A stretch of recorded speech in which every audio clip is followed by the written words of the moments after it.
যে সমস্ত কওমি আলেমরা বিগত নির্বাচনে মওদুদিবাদীদের সাথে নির্বাচনী জোট করেছিলেন, তাদের মধ্যে একজন চিহ্নিত মুখ আছেন কিনা? একজন চিহ্নিত মুখের আল্লামা আছেন। ই আল্লামার কাছে হেফাজত ইসলামের আমিরের পক্ষ থেকে লোক পাঠানো হলো যে আপনার মওদুদিয়তের সাথে নির্বাচনী জোটের কারণে এই কওমিয়তের উপর এই আঘাত আসতেছে, কাজেই আপনি এর কারণ দর্শান। তিনি এই নোটিশ পেয়ে একবার সরাসরি বাবুনগর চলে গেলেন। হেফাজতের আমিরের সাথে সাক্ষাৎ করে বলে আসলেন, আমার জোট ইমান আকিদার জোট নয়, আমার জোট নির্বাচনী জোট।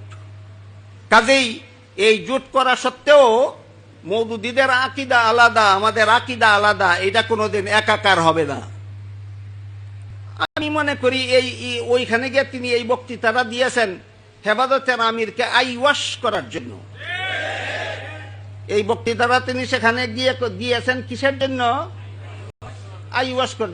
আমি কেমনে বললাম, এবার শুনুন তার প্রমাণ। সেখানে গিয়ে এই বক্তৃতা দিলেন যে মওদুদিদের আকিদার সাথে আমাদের আকিদার কোনো মিল নাই, আমাদের আকিদার সাথে মওদুদির আকিদার কোনো মিল নাই। আমি জোট আকিদার ব্যাপারে করিনি, আমি জোট নির্বাচনের ব্যাপারে করেছি।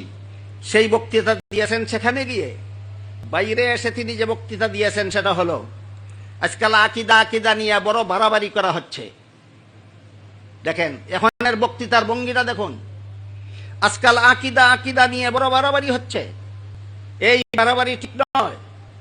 আসলে সালাফিদেরও আকিদা সংশোধন করা দরকার, দেওবন্দীদেরও আকিদা সংশোধন করা দরকার, হানাফিদেরও আকিদা সংশোধন করা দরকার।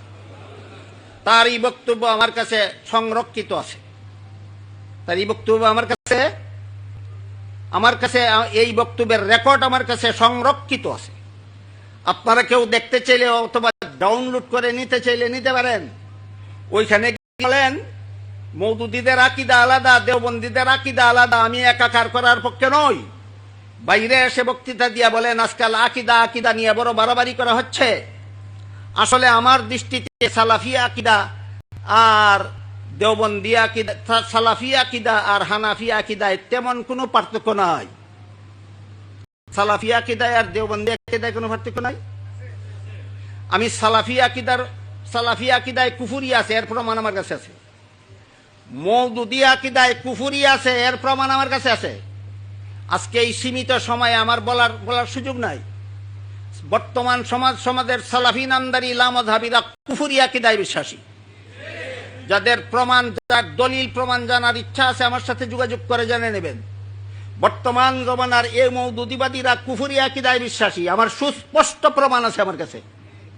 যাদের দলিল প্রমাণ জানার ইচ্ছা আছে আমার কাছ থেকে ব্যক্তিগতভাবে যোগাযোগ করে জেনে নেবেন। কাজেই যে সালাফি নামদারি লামাযহাবিরা কুফুরি আকিদায় বিশ্বাসী, যে মওদুদিবাদীরা কুফুরি আকিদায় বিশ্বাসী, তাদের মধ্যে আর হানাফিদের আকিদার মধ্যে উল্লেখযোগ্য কোনো পার্থক্য তিনি দেখেন না। বাবুনগর গিয়া কি বলেছিলেন আর বাইরে এসে কি বললেন বুঝতে পারতেছেন কিছু আপনারা?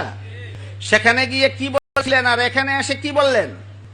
আমি আজকের এই সেমিনারে যোগদানকারী সর্বস্তরের উলামায়ে কেরামদের কাছে জানতে চাই, দেওবন্দীদের আকিদায় কোন জায়গায় ভুল আছে এতদিন যাবত বলেননি কেন? হানাফিদের আকিদায় কোথায় ভুল আছে আপনি এতদিন যাবত বলেননি কেন? সুতরাং তার এই বক্তব্যের দ্বারা ওই বাবুনগরের বক্তব্য ঠিক থাকে না, রহিত হয়ে যায়। এই জন্য বলেছি বাবুনগরের বক্তব্য ছিল হেফাজতের আমিরকে আইওয়াশ করার অপকৌশল। বাবুনগরের বক্তব্য ছিল হেফাজতের আমিরকে আইওয়াশ করার অপকৌশল। হাদিসে একটা কথা আছে, আহলুল জান্নাতে বুলহুন। জান্নাতি বুজুর্গরা অত্যন্ত সাদা সিধা হয়ে থাকেন। আমি মনে করি আমাদের হেফাজতের বর্তমান আমির সাহেব, ইনি আশা করি ইনি জান্নাতি হবেন। এই জন্য উনি অত্যন্ত সাদা সিধা। ইনি কোনটা বাস্তব আর কোনটা আইওয়াশ মনে হয় টের পাননি। এই জন্য তিনি তার মাথায় হাত বুলিয়ে ঝাড়ফুঁক করে দিয়েছেন।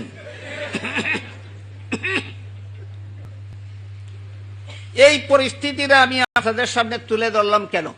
মূল বক্তব্যে বলা হয়েছে যে বর্তমান প্রেক্ষাপটে মওদুদিয়ত আর দেওবন্দিয়তের যে মাজুনে মুরাক্কাব, যে জগা খিচুড়ি পাকাবার শয়তানি চক্রান্ত চলেছে, এই ব্যাপারে আমাদের নতুন ভাবে কোনো করণীয় আছে কিনা, কোনো সতর্কতার অবলম্বন করার কিছু আছে কিনা, এরকম একটা প্রশ্নের উদ্ভব হয় মূল বক্তব্য থেকে। এই প্রসঙ্গে আমি বলতে চাই, এই মুহূর্তেই সময় সমস্ত কৌমি আলেম, কৌমি ছাত্রদেরকে মওদুদিয়ত আর দেওবন্দিয়তের পার্থক্য পরিষ্কারভাবে বুঝিয়ে দেওয়া দরকার।